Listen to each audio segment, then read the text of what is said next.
Hello, I welcome you to this very important workshop. The workshop is basically on the capitation grant and preparation of Spip. I am your brother, Wisdom KOUDJO. We all know that government continues to implement free quality basic education in our country. In that case, it brought about scrapping of all types of levies in our schools, trying very hard to make sure that government takes away or reduces the financial burden on parents. It is the more reason why the capitation grant was introduced. Upon its introduction, there was enrollment shoot-ups, which we could all attest to. Now, we are going to look at how we could access the grant and by what means. You are warmly welcome once again. Take your seats, relax, and let us learn something briefly. One may ask, how could we access the capitation grant? You cannot access a capitation grant without drawing a budget. This budget at the pre-tertiary level is what we refer to as School Performance Improvement Plan. In short, we say SPIP. The SPIP could only be found in a school.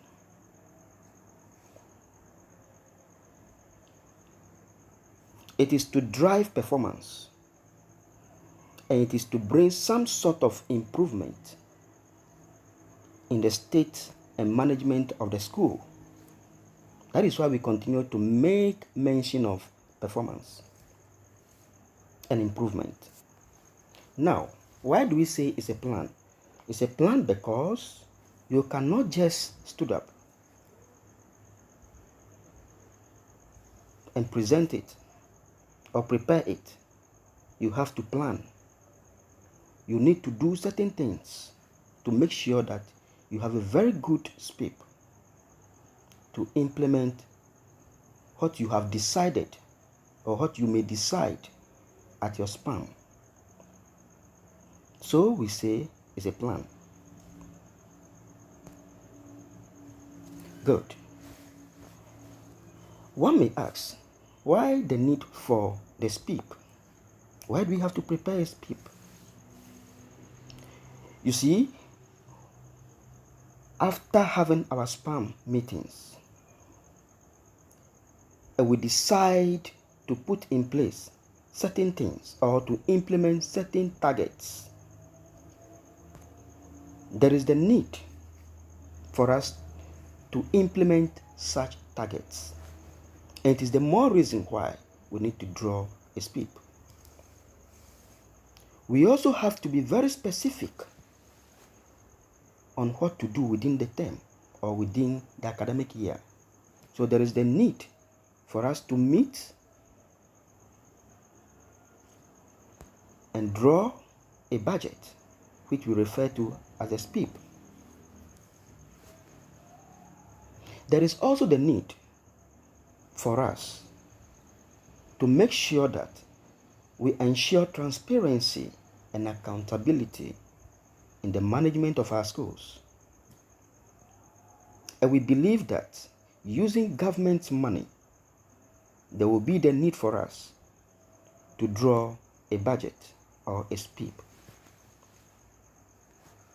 In doing so, we also have to involve others.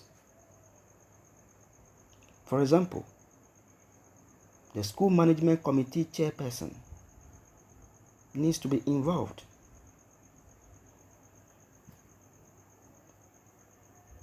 which in a way could bring about commitment, because we all know involvement breeds commitment.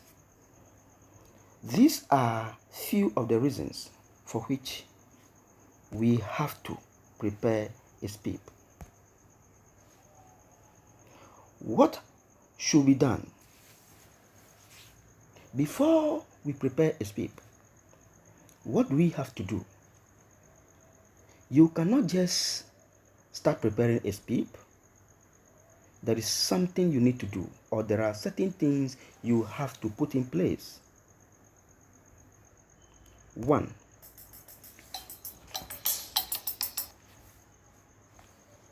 You need to have access to your bank's balance. How could you do this? Make sure you let your assistant, who is the second signatory to the account, go to the bank and check the balance. Upon bringing this balance, pass it round for the staff to have a look at the money that you have received or your school has received. It's very, very important. It helps in ensuring transparency. Is very key.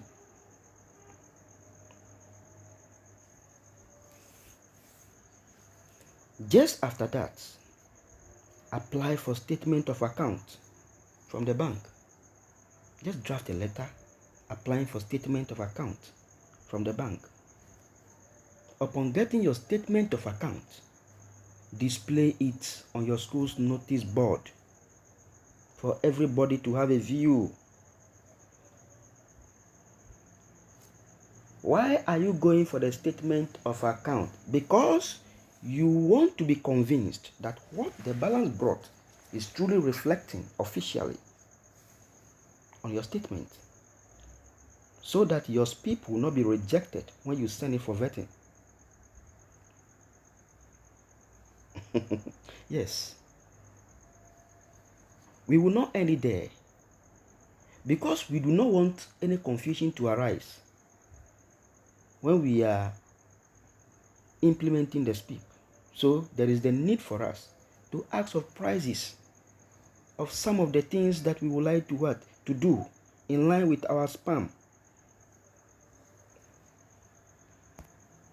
So there is the need for us to send someone to go and ask of the prices of things. Let's get the estimate for the items. Let's put them down. The estimate for the items.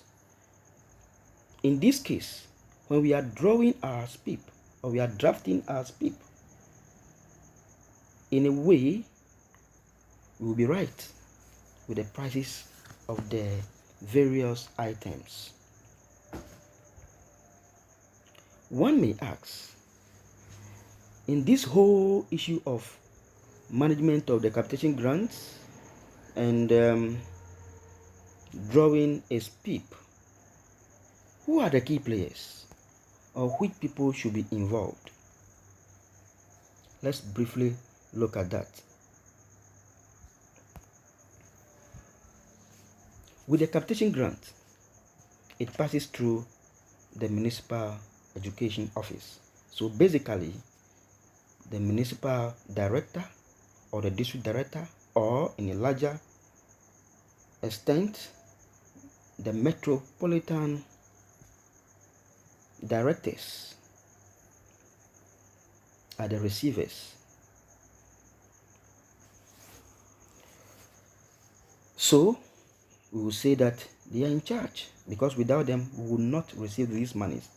They ensure that these monies are disbursed into every school's account through the work of the district, the municipal, or the metro accountants. Yes. They also ensure that we go by what? The requirement. We comply as to what actually the grant is supposed to be used for. It is their work. Now, let's look at the deputy director in charge of supervision. They are also key players when it comes to the management of the capitation grant. You know, they report to the municipal directors or the district directors or the metro directors, and these schools are directly under their supervisions. So we say that they help the municipal directors or the district directors or the metro directors in providing overall oversight and support towards the implementation of the SPIP. Now, how about the circuit supervisors?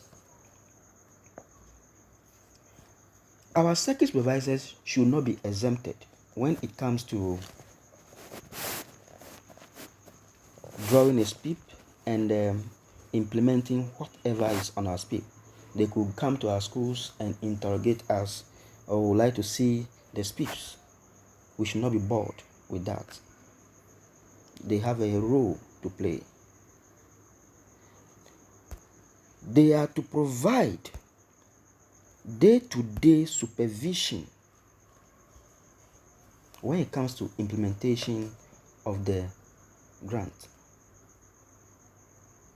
and for that matter, the SPIP. They also have to ensure that head teachers keep good accounts, proper records of the usage when it comes to the grant.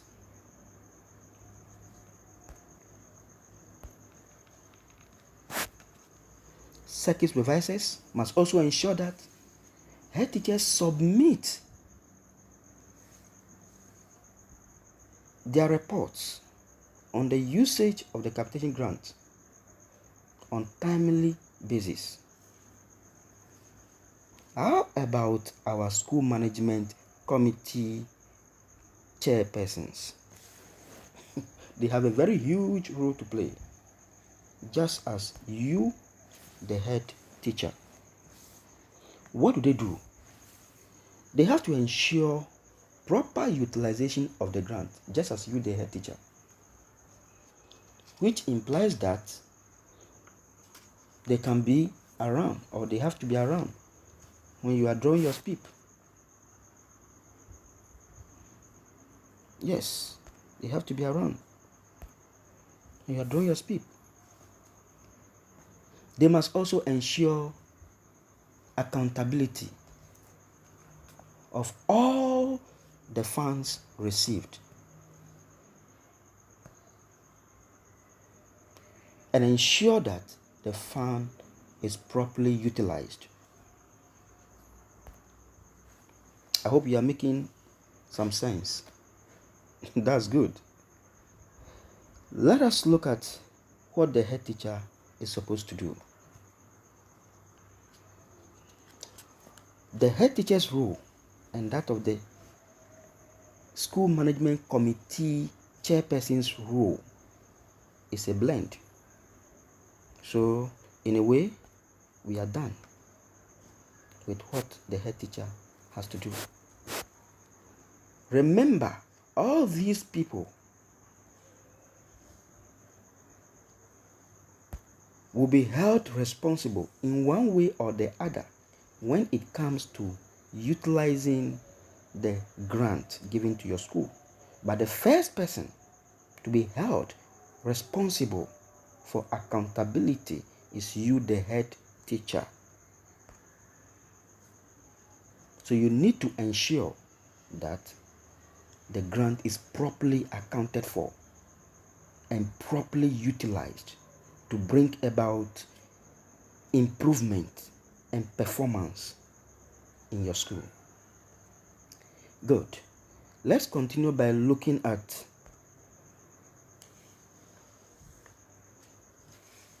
the various things that are approved for which we could use the grant on.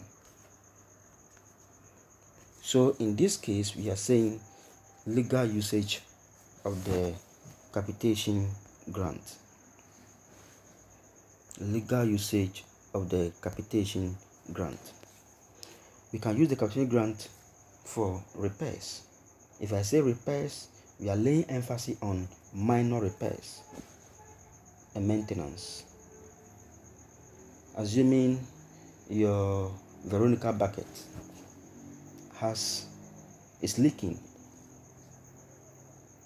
you have the right to send it for mending, and in that case you have to pay for it. You could use part of the capitation grant for that.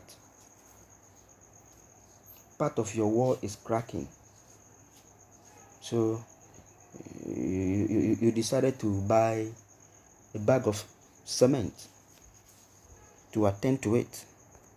You have the right to do that. So we are saying minor repairs and maintenance. Sports. When it is time for sporting activities, where do we get money?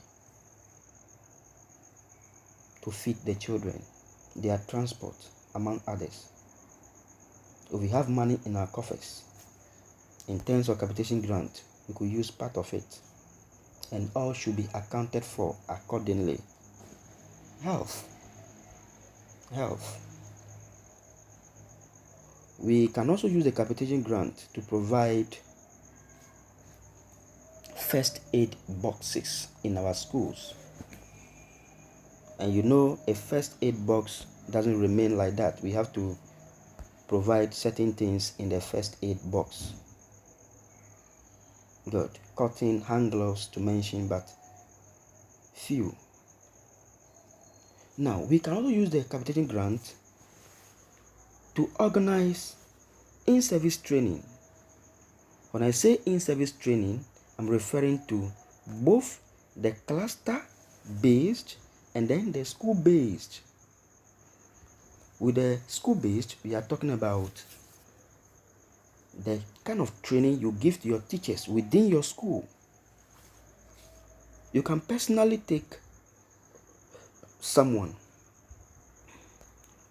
to provide that training within the school, or you take someone outside the school, for which you have to pay the person's lorry fare and tip the person in a way.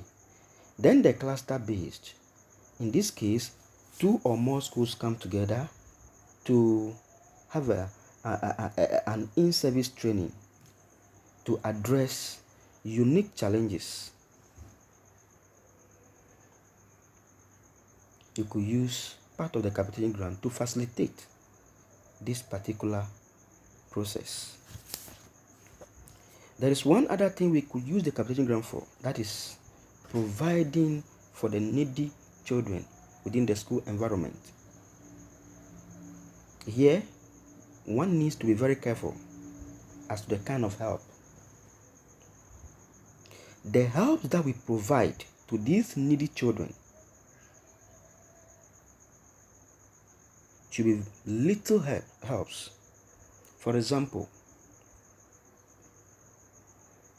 buying of pencils, books, minor things. We are saying minor because we do not want the little money that we are receiving in the form of capitation grant to be used on one item. You get it? This is the more reason why we are talking about minor things. I think we are making some headway. Good. School facilities. Provision of school facilities. We could also use part of the grant to provide school facilities. Not forgetting sanitation maintenance. You make sure you bring some sort of hygiene into the school, making sure that we get soap, we get drinking cups, we get disinfectants,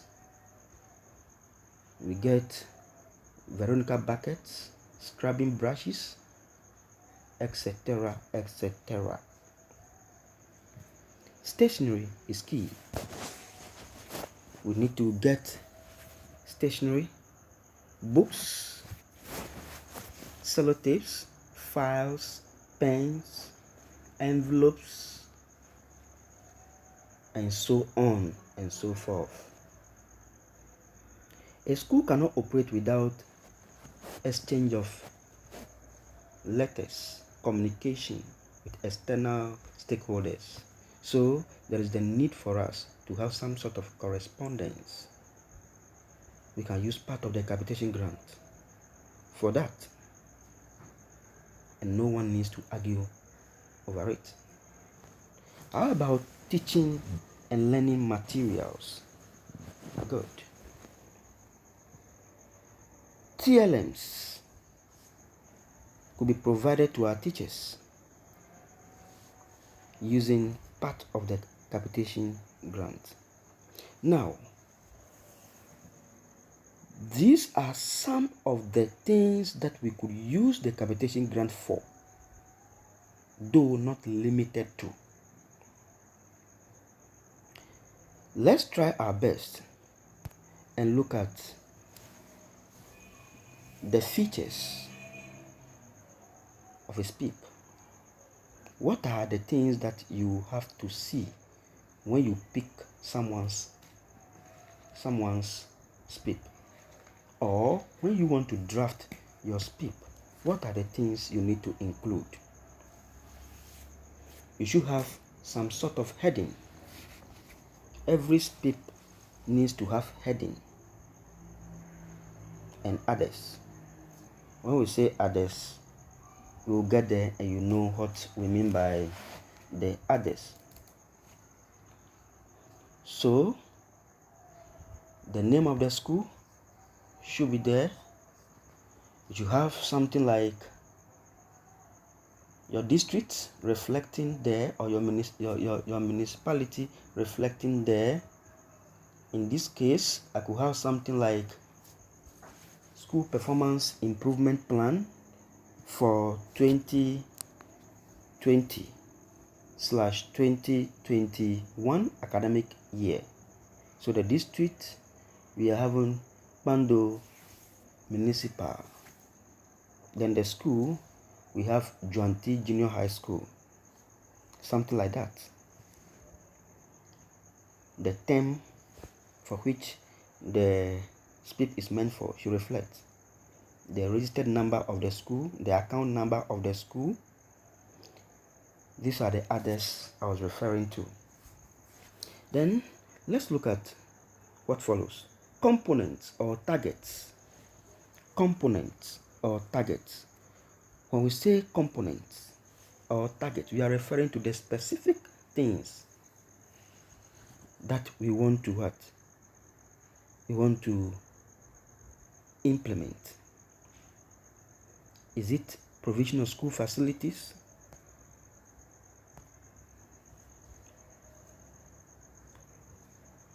Is it in-service training? What are the specifics? What are the specifics? That's what we refer to as what? Components or targets. What we want to achieve. So in this case, we are giving few of the examples: stationery, sports, school facilities, etc. Now, the next is action to be taken. What should we do? Action to be taken. Then who is responsible? Who is responsible? Who should take such actions? Who should help in implementing the actions?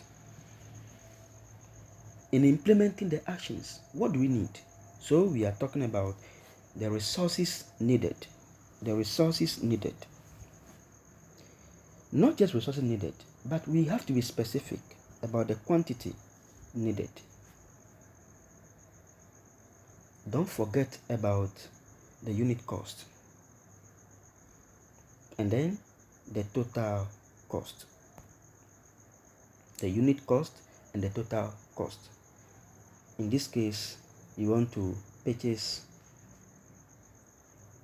5 boxes of chalk. How much is a box? That is the unit cost. So if it is 1 cedi by 5, that will give you the total cost. Within what time frame are you supposed to deliver? We are monitoring you. When do we expect the results? When are you coming to make your accounts and produce the items or implement the target? That is the time frame. But the work you are doing, who should be monitoring you? Who should be reminding you that time is going? When are you going to purchase the items? And who should be guiding you as to what to do actually, so that you could provide a very good account? Who? That is who is responsible. Now, with all this in mind, let's try our best and look at a sample Spip. That is a sample school performance improvement plan.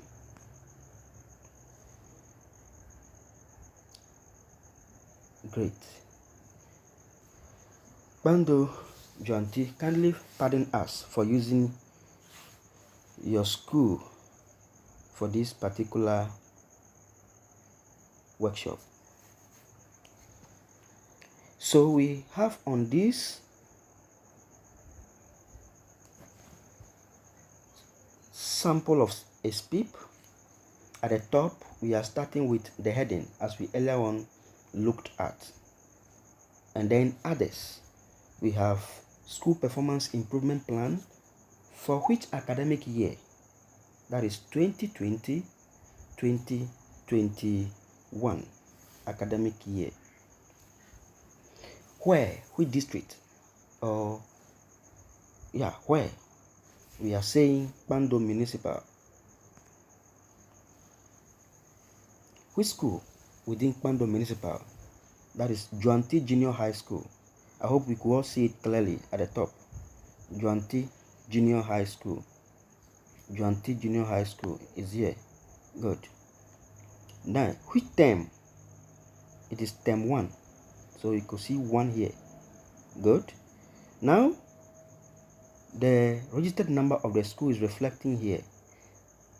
But remember, some of these things could be determined by the house style of your district. The house style of your district. Yes. Some of the things that should reflect here could be decided by your district directors. So don't be so much concerned about this. The enrollment should reflect. It's a must. And the amount that you are expecting should reflect. Amount expected. That is the amount reflecting on your bank statement. Without that, you cannot be able to draft a good Spip. So you need to be very specific about the amount. It helps the auditors and all those who could help in giving approval to your Spip to know clearly whether what you are capturing on your Spip can be achieved. Good. Then we look at the bank, which branch you indicated. Now let's look at it. What goes into the component? In this case, we are basically looking at 2 components. With this particular example or this particular sample, we are basically looking at 2 targets or 2 components. That is stationery and then school facilities. So now let's see. Under targets or component, we have stationery there, then we have school facilities. Good. From there, we continued by indicating action to be taken. Action to be taken. Why are we doing this? What do we want to achieve?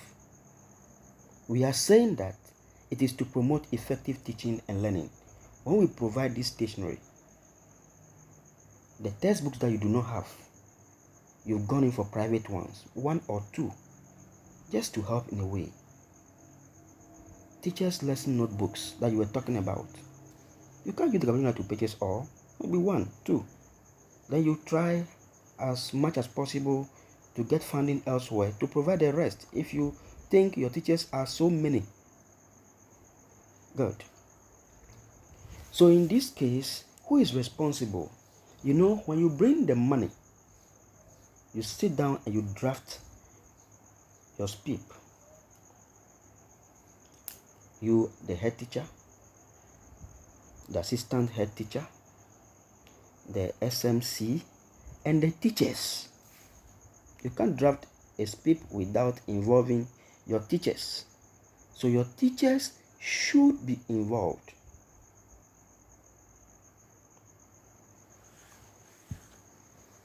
Give them the opportunity to appoint one person to be in charge of this target, stationery. So here we are looking at Madam Avo Benis. Madam Avo Benis wants to be in charge of purchasing these items on our behalf. That's good. So she is responsible for implementing this particular target. What do we need? With stationery, what do we need? So it leads us to what we refer to as resources needed. So we are being more specific here. Here we are indicating lesson notebooks, cardboards. We are also providing another set of lesson notebooks. Then maybe these lesson notebooks, maybe they are unique in certain ways that we could not tell. Then we have packs of A4 sheets, maybe for correspondence purposes, typing of letters, printing of letters. Then we have permanent marker. This person is introducing T&T here. Yes, you can see that they have to take vehicle before going to procure all these items. Now we are going to the quantity. How many do we need? How many? The quantity. In this case, when we come to lesson notebooks, we are indicating 10. Yeah. And the unit price or the unit cost is 20 Ghana. That is for one. You can see it at the top here. So what is the total cost? We multiply 20 Ghana by 10. It is giving us 200 Ghana. Good. Let's come to cupboards. With cupboards, we are saying that one is 6 cedis. One is 6 cedis. Is it 6 cedis? No. We need 6 quantities. Sorry, we need 6 quantities. So how much is one? One is 1 cedi. Let's multiply it by the 6. It's giving us 6 cedis. Good. Let's look at the A4 sheet. One pack. We need only one pack. One pack is 20 Ghana. As we could see under the unit cost. One pack is 20 Ghana. We need only one. So the same 20 needs to reflect here. Under certain circumstances, it doesn't even have to reflect there. Good. It continues. That is what we need to do and ensure that the calculations are right or correct. Now, let's move to the time frame. With this money, we will be giving to you. When? Between when and when can you finish undertaking these activities? So, in this case, Mrs. Avo is telling us that she could be able to procure these items and provide receipts accordingly from 5th October to 20th October. But who is responsible? Who needs to be monitoring that Mrs. Avo complies accordingly? The head teacher, Benedicta Doe. So we are done with the first target or the first component. Now, what you need to do is to sum it up, because this is going to help you raise 1 PV. This stationery is going to help you raise 1 PV. You have to raise 1 PV for this component, that is stationery. So let's see the total. That is what we just done here. Total 350 Ghana cedis. Good. Let's continue by looking at the second component, which is school facilities. What actually do we want to do, and who is responsible, and why do we want to undertake that? What action should we take? We want to ensure conducive teaching and learning environment. We want to ensure conducive teaching and learning environment. It is the more reason why we have to clear our school compound, so that there wouldn't be snake bites. Our school environment will also look attractive for enrollment drive. If the school environment is weedy, I don't think it will be attractive enough for others to patronize our school. So we are saying that we already have a mower. But the blade is spoiled.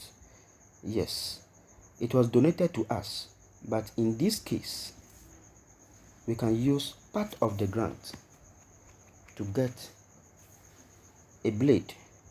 So here we have Mr. Usu, who is responsible to undertake this particular activity, making sure that it is fully implemented, or it is implemented to the latter. What is he supposed to do? He's supposed to provide mower blades. He's supposed to provide mower blades. How many? 2. That is under the quantity. You can see it here, 2. Not only mower blades, but also ensure that there is some sort of minor repairs or servicing done to the mower. How many mowers do we have? 2 mowers. So we are procuring 2 mower blades, and then the person responsible is supposed to service 2 of the mowers. So you could see we wrote 2 here. Now, how much will 1 blade cost us? We are saying 120 Ghana cedis under the unit cost. Good. How about the servicing of 1 of the mowers? The estimated cost is what? 80. In this case, you need to call the repairer to confirm this cost from him or her before you put it here, so that when you are accounting for your expenses, you wouldn't sweat so much. Yeah, good. So let's multiply 120 by the number of blades that we will be purchasing. We said 2, so it is giving us 240. How about the servicing? It's also 2, so 80 Ghana by 2 is giving us 160 Ghana cedis. Now, what is the time frame? Mr. Usu, please, from when to when will you be able to deliver an account accordingly with receipts? Good. He is also saying that from 5th to 20th October. 5th October to 20th October. You get it? Good. That's very good. In this case, there is a little error here. It's 2020. Good. But who is responsible? Who is responsible to monitor Mr. Owusu? So Who monitors? Mr. Cheche. Mr. Cheche. Mr. Cheche Nice. Mr. Cheche Nice is the one responsible. Good. Mr. Cheche. Mr. Cheche is the SMC chairperson. He has the right to monitor. Yes, he has the right to monitor. So, after this, look at the total. It has to reflect, because you are going to raise another PV for this particular component or this particular target as well. You can't put these two components into one PV. You can't raise one PV for these two components. You need to raise two PVs for them. And it is the more reason why you have to let their totals reflect differently. Good. That is not all. After doing this, as you get ready to submit your Spip for approval, you need to summarize the components. Summarize what is entailed within your Spip. Summarize it. So you could see a very brief summary here. Bring all the activities here, or the targets, or the components here. As you could see, stationery. How much are we spending on stationery? That's 350. How about school facilities? How much are we spending? We have 400 Ghana cedis. Good. So what does it do? It helps those who are going to approve your Spip for you to cross-check quickly. It also helps the auditor. It helps the auditor to audit your account properly and easily. You yourself, it helps you in preparing and raising your PVs. Now, after this, you need to sign as a head teacher. Then you put your stamp under here. You invite the SMC chairperson again. After fully typing this, already we understand that he was around when you drafted this.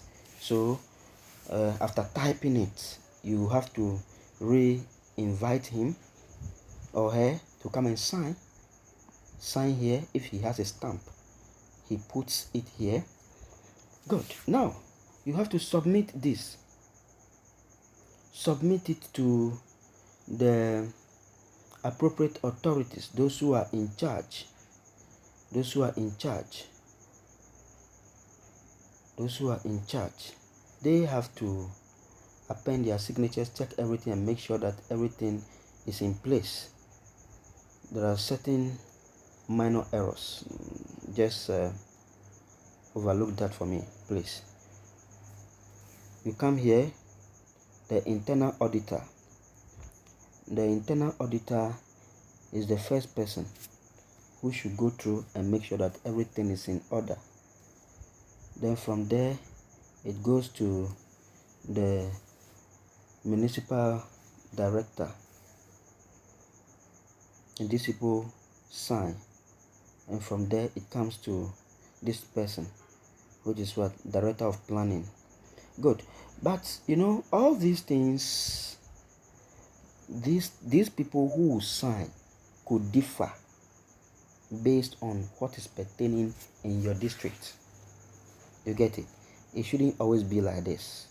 The director could decide to give authority or authorization to certain individuals occupying certain positions to play these roles, and there is nothing wrong with that.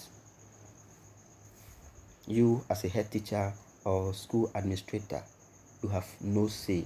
Yours is to make sure you get your receipts and then you account accordingly when it comes to implementing the Spip. Good. Now we are done with implementing the Spip. We have to account for the money spent. How are we going to do that? How are we going to do that?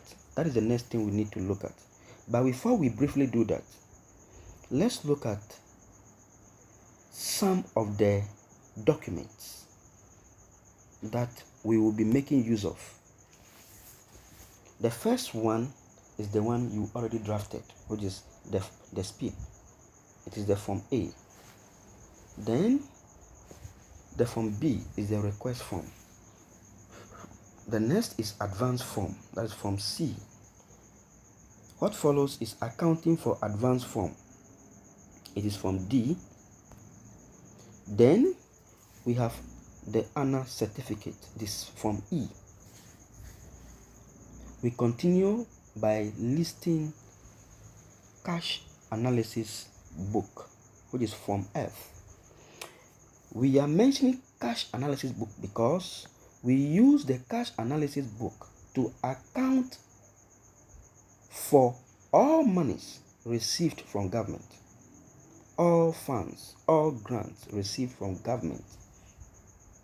And we use the cash book to record and account for all other internally generated funds or monies. That is the difference. Good. Now, not just these, we also have the monthly expenditure form, which is Form G. Form G. Form G is here. G is here. Then we have activity completion report form, which is Form H. We will sum it up with the termly status report form. Good. Now, let us just briefly highlight on what some of these forms are used for. Let's briefly highlight on them. The Spip is the first thing you need to prepare, and we are saying it is Form A. So based on that, what you need to do is when you assess your money with your check, the person responsible to implementing a particular component is supposed to give you a request form, which is Form B. Though all those forms are in possession of the head teacher, after making photocopies, give one to the person to fill. The components, the various parts to fill are clearly specified. He or she completes the request form and submits the request form to you. In that case, when he or she brings the request form, you have to what? Issue the money or hand over the money due to the person. And when you do that, present an advance form. How much are you giving the person? Before you let the person fill that form and indicate the amount received on it. That is the advance form. The amount you are giving to the person is supposed to reflect on the advance form. And it must also reflect on the request form, because the request form should be specifying how much the person needs to implement that particular component. And all these should be in line with what is specified on the Spip. Good. Let's continue with Form D. Now, by God's grace, you are done with implementing the activities or the targets. So you have come back to your head teacher saying that, Master, I have come, I'm done, I've brought the items. So you check and see that everything is in line. Okay, good. You have to submit what we refer to as accounting for advance form. The person needs to write, account for the money per the advance form, per the amount indicated on the advance form and the request forms. So you fill in the gaps on the form D, which we are referring to as accounting for advance form. What do you have to do? Make sure the receipt provided is having same amount per what you requested for. Such receipts should also be genuine. The receipts must bear the addresses and special reference codes.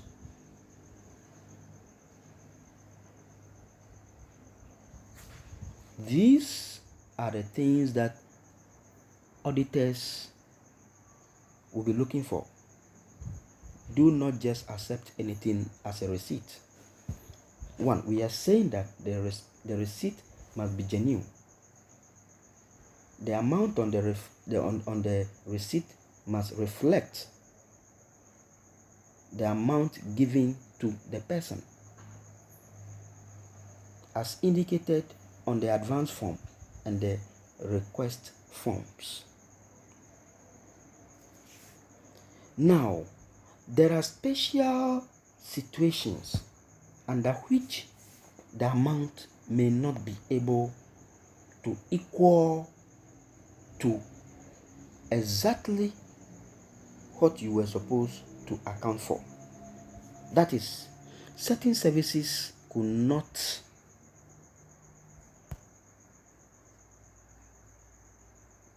go with issuance of a receipt. So in that case, you have to help this person use what you refer to as Form E, which is what honor certificate. So in short, we use the honor certificate to account for the items or the services that we may have undertaken but couldn't get receipt for them or could not get receipt for them. For example, when you have minor repairs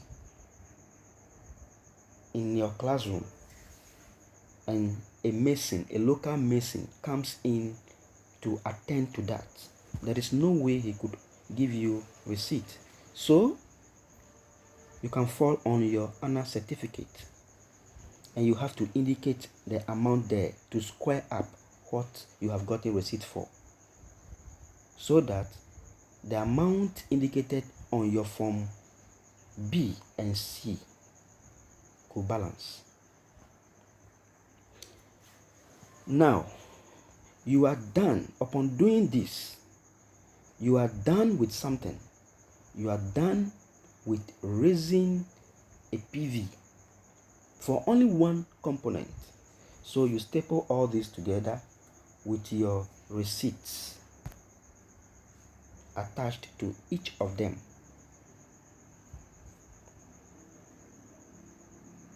Make sure the person responsible signs each of these forms.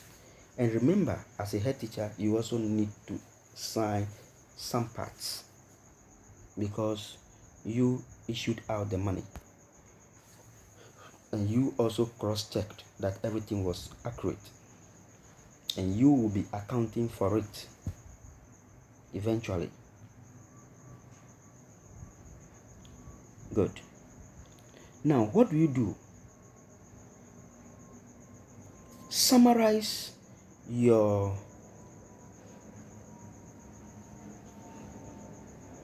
PV or your account by using payment voucher. We have another form referred to as payment voucher. With that, what it does is that you have to summarize all that are being captured within your PV,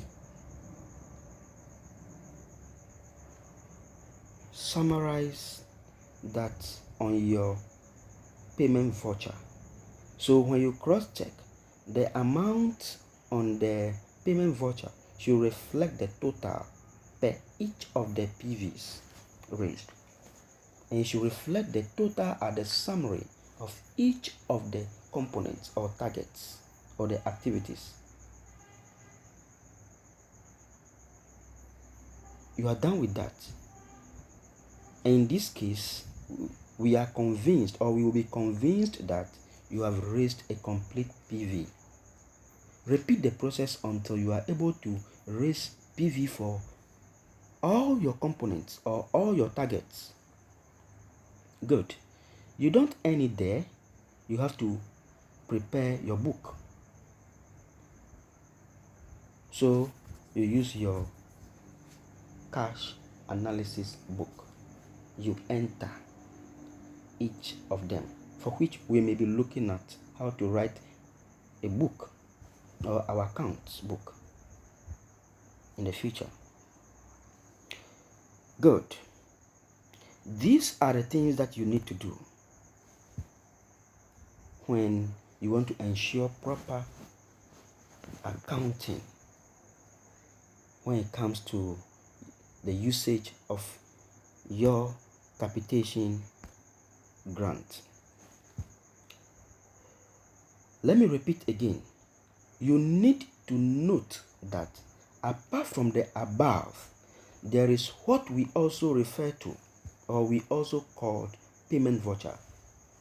I mentioned that the payment voucher must reflect or summarize what your PV entails.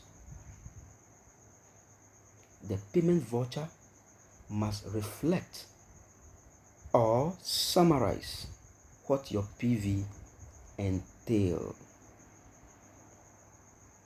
Then let us also remind ourselves that with each of the activities implemented or each of the targets implemented, there is the need for official receipts.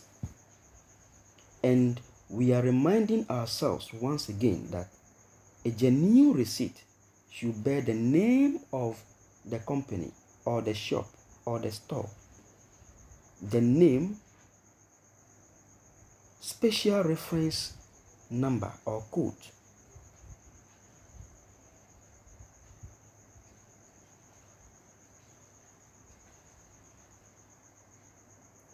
No usage of correction fluid on a genuine receipt. The receipt needs to be signed or endorsed with a stamp from that particular company or store. If these are not in place, you may have problems with your auditor. After making sure all these things are in place, remember to invite your auditor each term to audit your book.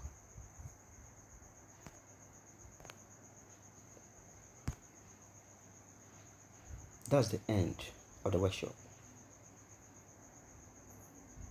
Let me once again remind you that this presentation is not absolute. It is not to say that there is nothing better than this. It is just to help the novices, the new entrants, have some sort of knowledge when it comes to the capitation grant, its usage, and how to prepare a SPIP or School Performance Improvement Plan. Therefore, I will welcome every type of contribution, critique from friends and others. Just contact me on the following numbers: or through my email address below. God richly bless you for attending this workshop. We shall meet again. Bye.